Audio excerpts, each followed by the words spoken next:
அந்த அறிவிப்பால் அன்ப தருவாளே சின்ன அறிவிப்பும் இன்று சுடுவாளே நீயும் தும்மிடி தும்மிடி ஆயுசு நூறாக என் உயிர் உன்னோட பத்திர சொத்தாக என் பார்வை உன்னோடு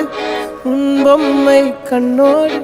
பேசாமல் விண்ணோடு நாம் மிதந்து போவோம் காதாரா அடியாளோ நான் தாங்க மாறோடு